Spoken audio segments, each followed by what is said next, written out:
Okay, let's go again. I've been recently discussing on the KingsCrusher cafe at Chesscube this idea of ergonomic thinking, and I'm starting to increasingly believe, it myself, that actually, if you focus not just on a single game of chess that you're going to play, but all the games, you want to improve the games of all your results, the whole is better than the individual game, then the case for ergonomic thinking is I think, increased. So if you're less exhausted during the season, then you're going to be looking more at finesses in more games than if you put loads and loads of effort, say, into an individual game. Say it was on Monday, and you were wrecked the next day, and you had another game just coming up, say, on Wednesday, and maybe you suffer a poor tactical error on Wednesday. So how about this? Instead of being a perfectionist, just spread it all out. Just try and play intuitively. So I'm wondering about the case for ergonomic thinking. But anyway, let's get into this game, and maybe I'll carry on that later. So what about bishop g5 or bishop e3? I think bishop e3. We're gonna have another one of those. Should we have another one with g4? That was fun yesterday. G4 here. Because knight d7 has interrupted d5. Okay, he's testing it. Could still play f4. Weakening my position even more, giving up e5 again. So maybe h6 is a good improvement, though, on what my opponent played yesterday. And now I need to justify the pawn. Queen d2, just snaps the pawn. I like having g5, so he's taken away some fun from the position, which we had yesterday.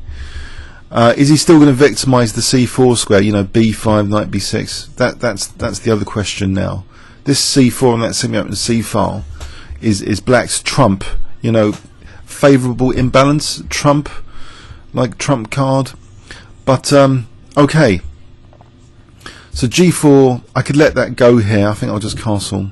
Because maybe he doesn't want to take that here because of the d5 square. Now if he castles g5, if he castles queenside, that's interesting. I don't really know what to do if he castles queenside. Maybe g5 anyway. Try and take on f6. Well, this looks so tempting, just g5. It looks like, please give me, what else can I do apart from g5? I've got the rook on g1. It's like how to justify your existing pieces in their original squares. So, okay. So let's see. How can I put more pressure now on the king side? I could play rook g3. That also defends c3. That looks like an attractive move. Rook g3. I'll go for that. Just to simply double up rooks, rather crudely. Crude but often effective. I mean, the king's there. Most people in the Hearts League wouldn't give me this position at all. I wouldn't see any exposure of king. This sort of stuff just happens in Blitz games. It doesn't happen in longer time controls. In longer time controls, especially if you play at 2-minute increments, the opponent won't give you any exploitable weaknesses. You'll have nothing to look forward to. I warn you. It's called serious chess. But here, king on the g file. Okay. That looks vicious. Ouch. Do I take or bishop f6? I think bishop f6 is more palatable. And then his rook takes g3. That's not so palatable. Uh-oh. I think I've blown it. Let's go with it. So probably...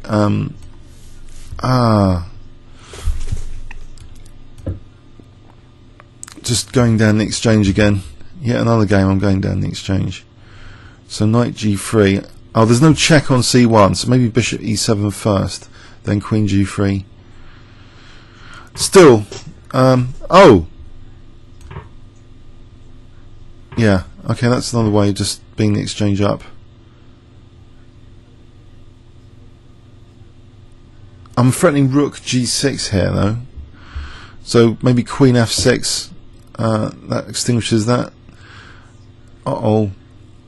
Okay. Let's not panic. yet.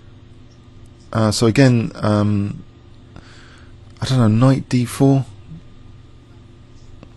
How about knight d4 to play bishop g6? Knight d4 keeps the pieces on. Knight d4.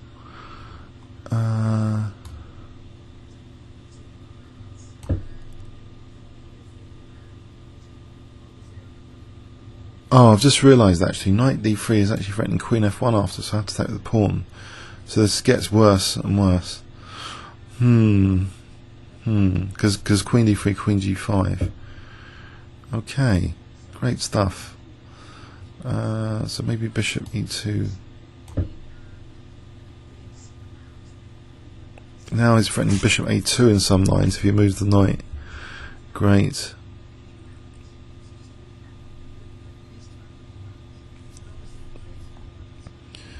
I've really messed this one up. What about queen g1? If you play something like knight g4 threatening bishop a2, queen g1, I lose the rook. So this is, all in all, this is a disaster. My queen is not well placed. Knight g4, maybe queen d2 then, to stop this bishop a2. Queen d2. Well, he's thinking anyway for some reason. Why doesn't he just finish me off efficiently here? Some problem with the position. Okay, so queen d2. Trying to avoid bishop a2s.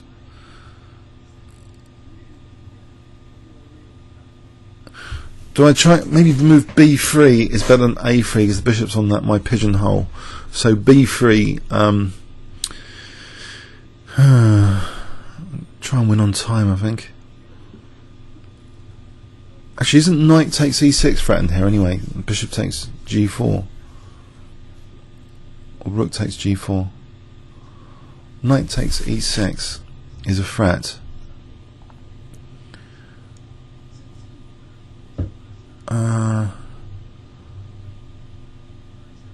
Okay, so it's probably not a threat here. So how about just, I don't know, b3, just to stop all this back row stuff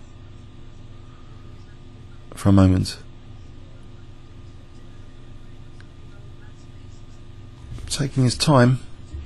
Time's shrinking. Don't know why. Okay, so just a move like king b2, would that hold the fort a little bit longer? King b2, stop some checks. Right, if I unpin now carefully, how can I unpin? Like queen c3 points at g7 as well. So rook and queen starting to point again at his king, but his knight's obviously defending everything at the moment. Okay, so if I move this over here, maybe rook f1 emerges as a threat.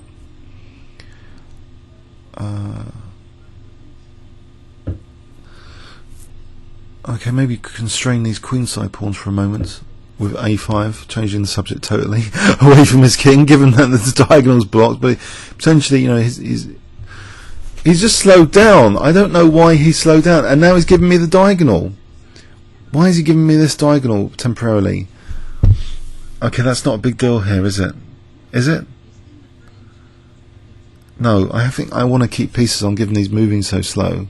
So how about bishop c4 offering doubled pawns? If he takes, temptation of doubled pawns, just to get rid of this horrible blockading knight. Well, he's put it on there. Okay, carry on with my other plans on the queen side. Ah, that's starting to be painful now on c4. I think, given he's got 9 seconds, there's a realistic chance of winning on time here. But how? What about rook? I don't know, rook g3.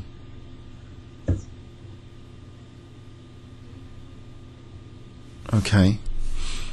Is about knight e2 here now, threatening the queen? 6 seconds.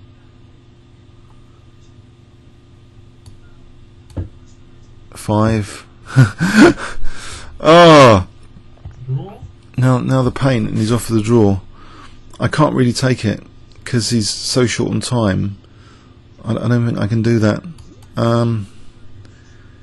He's being too complacent on the clock against me. So I'm going to be cruel here. Try and win on time, and I'll probably lose. Even though c4 is collapsing. I need some attacking move though, which I haven't got. Let's just go with it.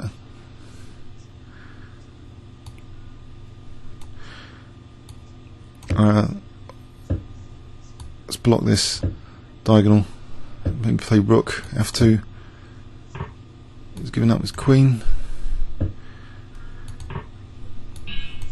I know, I'm cruel, I'm sorry, but you know, he was so slow. I mean, what can I do? It's a 5-minute game. So he's been he's been up to 23-21 actually, and his blitz rating's kind of low though. It's 2-1-5-6, but he's been up to 2-4-5-7 on that. But his 5-minute auto pairing, he's been up to 2-3-2-1 in October. But that was just so slow after just being material up. You can't do that in a 5-minute. So this wasn't as hot as yesterday's game.